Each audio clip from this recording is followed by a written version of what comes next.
नमस्कार मित्रांनो, स्वागत आहे तुमचं आपल्या युट्यूब चॅनलमध्ये. तर मित्रांनो, काल रोकडेश्वर केसरीचं मुळशीचं मैदान झालं. खूप जबरदस्त मैदान झालं. खूप नामांकित बैल या मैदानासाठी दाखल झाले होते आणि ते सगळे बैल आपण कालच्या व्हिडिओमध्ये बघितले होते आणि सगळ्यांनी खूप चांगली लढत दिली.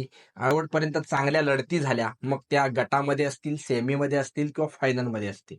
आणि खूप चांगल्या लढती आपल्याला दिवसभरामध्ये बघायला मिळाल्या.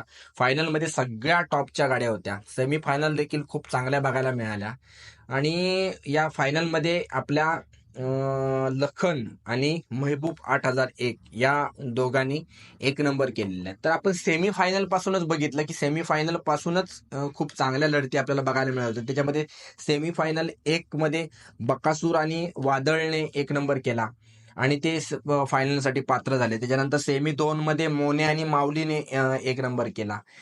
ते फायनलसाठी पात्र झाले होते. त्याच्यानंतर सेमी 3 मध्ये मेहबूब आणि लखन या जोडीने काल जबरदस्त म्हणजे फायनल पर्यंत त्यांनी जवळजवळ सुट्टाच निकाल घेतला. गटामध्ये गट क्रमांक 2 मध्ये ते पळाले होते, तिथे त्यांनी सुट्टा निकाल घेतला. सेमी क्रमांक 3 मध्ये ते पळाले, तिथे त्यांनी सुट्टा निकाल घेतला आणि फायनल मध्ये पण जवळजवळ आपल्या सुंदर आणि हरण्याने जबरदस्त फाईट दिली. बाकीच्या गाड्या होत्या त्या खूप पाठी होत्या, परंतु सुंदर आणि हरण्याने कडेने पळून जबरदस्त फाईट दिली. पण शेवटी लखन आणि महबूबने एक नंबर केला आणि जवळजवळ एक अर्ध्या छकड्याने त्यांनी एक नंबर केला फायनलला.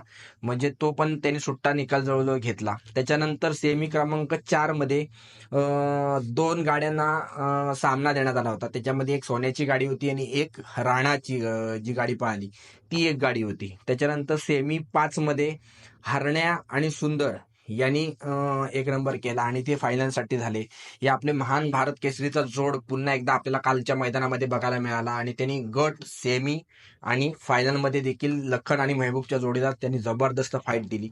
त्याच्यानंतर सेमी 6 मध्ये आपला नाशिकचा गुरु, ज्याच्याबरोबर आपण बरेच वेळा सप्तहिंदी केसरी सुंदरला पळताना बघितलाय, तर नाशिकचा गुरु आणि निंबाळकर सरांचा सर्जा ही जोडी पाहिली. सेमीमध्ये त्यांनी जबरदस्त सुट्टा निकाल घेतला होता, परंतु काही कारणास्तव फायनलला त्यांची गाडी फॉल झाली. त्याच्यानंतर आपण फायनलला बघितलं तर फाटी क्रमांक 1 ला तिकडून बघितलात तर फाटी क्रमांक 1 ला सुंदर आणि हरण्या ही जोडी होती. नंतर 2 नंबरला महबूब आणि लखन होते. 3 नंबरला बकासूर आणि वादळ होते. 4 नंबरला मोने आणि माऊली होते. 5 नंबरला आपण जे बघितलं की सेमी क्रमांक 4 मध्ये ज्या 2 गाड्यांना सामना देण्यात आला होता, तर त्या दोन्ही मालकांनी संगनमताने असं ठरवून त्यांनी आपला एक एक बैल पळवला. त्याच्यामध्ये त्यांनी सोन्या आणि राणा ही 2 बैल पळवली. ते फाटी क्रमांक 5 वरती होते आणि 6 नंबर फाटीवरती ह्या बाजून पब्लिकला लागले होते ते सर्जा आणि गुरु, नाशिकचा गुरु. आणि खूप चांगली लढत बघायला मिळाली आपल्याला. आणि यामध्ये तुम्ही बघितलात की 2 गाड्यामध्ये एकदम काटाकीर लढत झाली. त्याच्या गाडी जी होती ती 1 नंबर फाटीवरून पळत होती, ती होती सुंदर आणि हरण्या. आणि 2 नंबर फाटीवर जे पळत होते ते मेहबूब आणि लखन. म्हणजे त्या बाजून दोन्ही गाड्या ज्या लागल्या होत्या, त्या दोन्ही गाड्यांमध्ये खूप जबरदस्त लढत बघायला मिळाली. थोडीशी बकासूर आणि वादळची जी गाडी आहे ती थोडीशी मागे राहिली होती, परंतु सुंदर आणि हरण्याने महबूब आणि लखन या जोडीने खूप चांगला पळ दाखवला आणि त्याच्यामध्ये फायनलमध्ये आपण बघितलं तर 1 नंबरचे मानकरी जे ठरले ते महबूब आणि लखन. त्याच्यानंतर 2 नंबरला सुंदर आणि हरण्या. 3 नंबरला बघितलं तर आपण मोने आणि माऊली यांची गाडी लागली. नंतर 4 नंबरला बकासूर आणि वादळची गाडी लागली आणि 5 नंबरला सोन्या आणि राणा यांचा क्रमांक आला.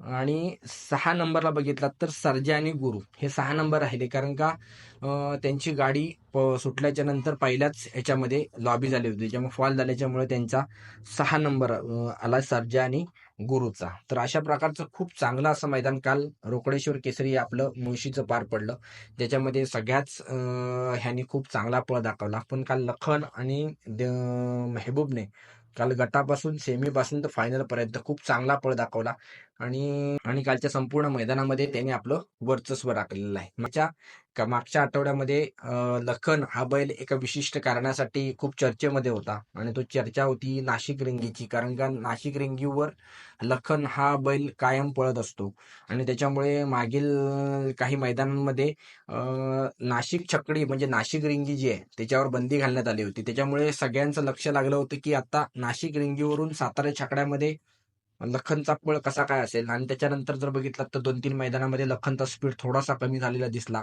परंतु आज पुन्हा एकदा लखनने चांगला स्पीड दाखवलाय आणि लखनने एक आजच्या या सातारा छकडीवर पळून एक नंबर केलेला आहे. महबूब ज्या बैलामध्ये धमक आहे, ज्या बैलामध्ये ताकद आहे, तो पळणारच आहे आणि तो पुढे जाऊन आपला एक नंबर करणारच आहे. त्याच्यामुळे मित्रांनो, जे काही लाईव्हमध्ये लोक जे काही चॅट करत असतात, त्यांनी तुम्ही लाईव्हचा चॅट बॉक्स जर बघितला तर एक विशिष्ट जी लोक आहेत ती काहीतरी वायफळ गोष्टी बोलत असतात, की ह्याला ठोकला, त्याला ठोकला.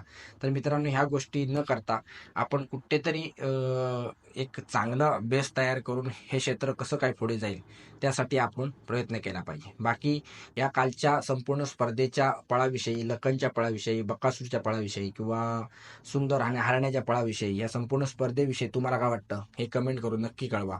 आणि हा व्हिडिओ आवडला असेल तर व्हिडिओला नक्की लाईक करा, शेअर करा आणि आमच्या चॅनलवर नवीन असाल तर चॅनलला सबस्क्राईब जरूर करून ठेवा. धन्यवाद.